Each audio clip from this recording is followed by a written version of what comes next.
Hello, it's Heather King, author, workshop leader, speaker, spreading the gospel to the ends of the earth, and my 200 subscribers. Hello.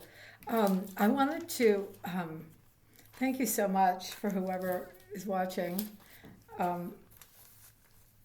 is taking the time to watch. I just wanted to do, I'm recording this on the Sunday before the 8th Sunday of Ordinary Time, the Sunday before Ash Wednesday. So we have a big liturgical season coming up. And so I just wanted to share some of the thoughts, of the zillions of thoughts that have coursed through my perfervid, is that a word? Perfervid brain this week. One of them is I laughed my head off in a kind of horrible way, but this is a reading we had this week, Tuesday, the 25th, February 25th, from Gospel according to Mark 9:30 to 37. Jesus and his disciples begin a journey through Galilee. He didn't want anyone to know about it. So he's teaching his disciples and telling them, this is hardcore, right? Telling them the Son of Man is to be handed over to men and they will kill him. And 3 days after his death, the Son of Man will rise. I mean, this is just cataclysmic, earth-shaking, shocking news. They don't understand. They're afraid to question him. Then they come to Capernaum. He begins to ask them, because he notices everything. He says, what were you arguing about on the way? They remained silent, for they had been discussing among themselves on the way who was the greatest. And I just laugh. It's like their leader, their master is telling them, I'm going to be handed over to to men and they will kill me. And I'm going to rise though after, this, and they're like, okay, but anyway, so are you better or am I better? Am I holier than you? Yeah, and it is so. And of course, then they wouldn't tell him either because they're embarrassed. And I just laughed, and I just thought, is that not me? I want to say us, but I'll just speak for myself all the time. Whether it's I'm in the middle of mass and I'm thinking should I put the goat cheese in my salad tonight when I get home? The endless, that person, look at that person. They think they're so, whatever. It takes an attention junkie to constantly be noticing how other people are trying to hog the limelight. We have the great gospel today. Take the beam out of your own eye, and then maybe you'll be equipped to take the beam out of your neighbor's eye, which I just think is a wonderful sort of way to enter to enter into Lent. Speaking of which, this was another funny thing. So, in my recovery program, I'll call it. I'm sometimes called upon, as everyone is, to sort of mentor / sponsor someone, sort of take them through. You're just a companion. You're just another stumbling person. But it's time, it's effort, it's for fun and for free. But my schedule is pretty tightly ordered, and I'm happy to give the time if you're willing. But I'm going to be at my desk. I will have set that time aside. I don't schedule something else during the time we're going to meet, and so I'm going to be there front and center for that time. And you get these people who are like, oh well, I'm going to be calling from my car because I work during the day, and so I'm going to be going from one appointment to another. I'll be in between work things, so I'll be calling from my car. It's no, that's not going to work. And I'm always kind of, I go into this kind of self-righteous, instead of just saying oh no, that wouldn't work for me, this is how I do it, period. And then God bless you, and we go our separate ways. But I tend to do this kind of self-righteous, obnoxious, I'm so disciplined and no one else is. It's utterly obnoxious. And I mean, the inner, anything to sort of elevate myself. And it's very unsavory. And it's the stuff that we really do not like to see about ourselves. Um, but anyway, on top of it, afterwards, I was thinking that is exactly how I am with God, with Christ. It's like, let me squeeze you in between doing this, that, and the other, like a fleeting. I mean, this is the worst case scenario. I'm not always like this, but often enough for sure. Squeeze you in, and I'm multitasking, and I'm doing this and that, and let me like wedge you in when it's convenient for me, type of thing. So once again, we it's so great to interact with people because reveal us they reveal us to ourselves. They are really mirrors. And so, yeah, take the beam out of your own eye, and maybe then you'll be equipped. So, I went to confession yesterday afternoon to just to sort of set myself up for Lent. And, as is often the case, lack of charity and backbiting and speaking unkindly of people who aren't there, etc. And so the priest pointed me to Psalm 141. It's verse 3. Set, O Lord, a guard over my mouth. Keep watch at the door of my lips.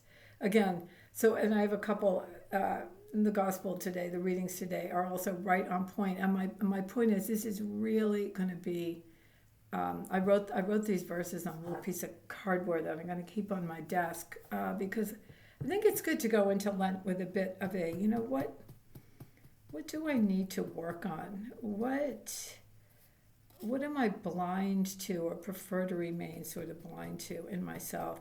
I mean, the mouth, I spend a lot of time by myself, which is good. And then but you can kind of trick yourself when you're alone into thinking you're, I don't know, kinder than you are. And then you start talking to people, and just like it says, this is the, from Sirach today, reading today, Sirach 2:4, verse 4. When a sieve is shaken, the husks appear, so do one's faults when one speaks. And then from the gospel, from Luke 6, verse 45, a good person out of the store of goodness in his heart produces good, but an evil person out of a store of evil produces evil, for from the fullness of the heart the mouth speaks. And that's it. And Jesus tells us again and again, maybe the outside of the dish is clean or looks clean, but what is inside? I will say, I want to acknowledge I have made major progress, as we all have. I'm sure if you're serious about your faith and your prayer life, we do, I think, naturally. Not naturally, I mean with total grace. And that's the thing. I can't do it by myself. I cannot affect these changes that I would like to by myself. I really have to show up. Speaking of giving full attention and being front and center, I have to show up ideally before the tabernacle or the monstrance, or at least like a crucifix, say, in your home, or an icon, and really sit there and devote the time and bring my body and my blood and just open myself to receive that grace, because how can it come when I'm just flitting around and, hey, how are you doing? I sure would like to be kinder. I have to sort of undergo God in a way, just and not even be thinking of that much, not by my plan, not on my time, but just show up and say, here I am, Lord, I come to do your will. But yeah, and it's tough because I'm also at this late stage of the game, like I've really discovered, there's all these massive, everyone else I'm sure has been doing this forever, but just lectures on whatever. I'm listening to this series of lectures on the abolition of man. C.S. Lewis's The Abolition of Man. Absolutely fascinating. I just ordered the book, so that will be a whole beautiful avenue of inquiry that I may have already mentioned in my last little missive. But yeah, I think so. So we're pondering. I mean, we're desperate. We're hunger for righteousness, and in a culture that is so toward death and so bent on death, and therefore based on any number of egregious lies, the culture, the media, on and on. Okay, let me look for the light, and so we do. And we do need to discern and evaluate and discriminate about what is true and what is false. And there is a certain amount of kind of outrage and righteous, well-placed indignation at the ideas that are foisted upon us, and that we're in many cases forced to live by or contribute our taxes to, for example, whether we want to or not, or fill in some blank that is an ideological, reflects an ideological stance. So all that is good, but I can't get so, lately I know this is another thing. Take the beam out of your own eye. I was going around thinking to myself, oh, these people, and you can fill in the blank for whatever your bête noire is, group of people. They've been ideologically captured. My heavens, they're just been brainwashed. And then after a while, I was like, if you haven't been in other words, the kind of seduction of Twitter, for example, I'll just come out and say that, I just deleted my X app off my phone again for Lent, and which, in some ways, or maybe many ways, will be more of a hardship than I think. But the point is, right, clearly these things they're absolutely programmed, designed for you to see the same things that you agree with over and over and over. And what is that? That's that's a capture too, even if it's to what you believe to be the truth. And so how much am I controlled by, do I choose to be controlled in a way, offer myself up to be controlled by maybe not an ideology, but to a sort of a platform. So I just want to be, those are some of my goals during Lent. Really keep watch over the guard of my mouth. Say only the good things men need to hear. I get to have my own opinions. I get to write. I'm so lucky because I have an outlet, and I get to reflect upon a lot of the things that really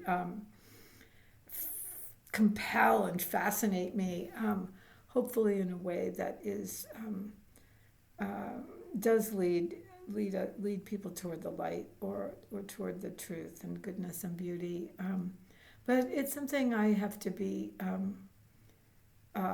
careful of. I'm not trying to get I say obviously. I'm not. I mean, I hope my stuff has never been geared for that's like for clicks, and so it's not obviously. And we all see that and kind of can identify, sort of clickbait, like sort of baiting people to hate, basically, or chime in. But at the same time, that's not the point for me. It's like, what is the state of my heart? What is going on in my innermost thoughts and heart and soul? Because if it's mostly sort of fighting, and mostly trying to win, and mostly judging people, and mostly, I can't believe how brainwashed you are, there's just something very, very wrong. Yeah. When a sieve is shaken, the husks appear. So do one's faults when one speaks. So anyway, I wish us all a blessed Ash Wednesday, and first partial week of Lent. Lent is so long, isn't it? Anyway, thank you all so much. And it's really a great gift to me to just be able to sort of sit down and share some of my weekly reflections. Okay, see you soon.